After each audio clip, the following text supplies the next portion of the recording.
Бишкек шаарындагы ветеринардык поликлиникалардын бири. Бул жакта ветеринарлар үй жаныбарларына түрдүү хирургиялык кийлигишүүлөрдү, тиштерди көзөмөлдөө, көз ооруларын айыктыруу, рентген жана башка медициналык жардам көрсөтүшөт. Биз барган күнү бул жакта 1 сааттын ичинде 10го жакын жаныбарларды текшерип, ээлерине кеп кеңештерин берип жатышты. Вообще ветеринарный врач, он в основном является специалистом. Ветеринар бул жан дүйнөнү байытып турган адистик. Эң биринчи эле биз жаныбарларды жакшы көрүшүбүз керек жана аларга жакын болушубуз керек. Мындан сырткары биз жаныбар менен анын ээсинин ортосундагы кандайдыр бир көпүрөбүз. Анткени жаныбарлар өзлөрүнүн оюн айтышып сүйлөй алышпайт. Кайсы жери ооруп жатканын түшүндүрүп айта албайт. Бүгүнкү күнү бул адис актуалдуу деп ойлойм. Мисалы мен өзүм ветеринардын жалпы профилин окуп бүтүргөм. Бүгүнкү кесибимди дагы жакшы өздөштүрүп, тиш доктору болдум. Ну просто это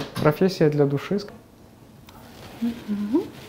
Елизавета азыр иттин карегин карап жатат. Ветеринардын айтымында бул иттин кареги жабыркагандыктан ал 1 жумадан бери көзөмөлдөп жатканын билдирди. Ветеринар айым аталган кесипти сүйүү гана керектигин айтат. С самого детства нравились как-то там ухаживать за животными, то есть меня как-то. Мен мектепте окуп жүргөндө эле жаныбарларга жакын болдум.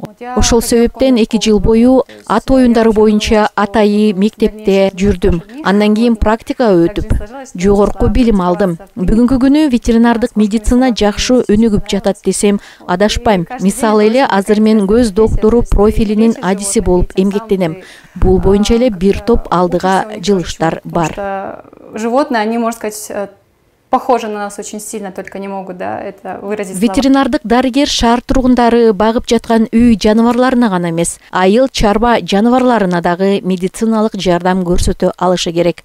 Ал эми өз ишинин чыныгы адиси башка континенттен келген жаныбарлар менен канаттуулардын экзотикалык түрлөрүнө да жардам бере алат. Это кролик принесли люди с перебитой лапкой, к сожалению. Бул коёнду бизге бир киши алып келип берген. Бир арткы буту сынган экен. Бүтүн сактап кала алган жокпуз. Ошондуктан ампутация жасадык. Азыр бул жаныбарды багып алуу үчүн адамдарды издеп жатабыз. Бизге ар түрдүү жаныбарлар келет. Айрым учурларда экзотикалык жаныбарларды дагы алып келишет.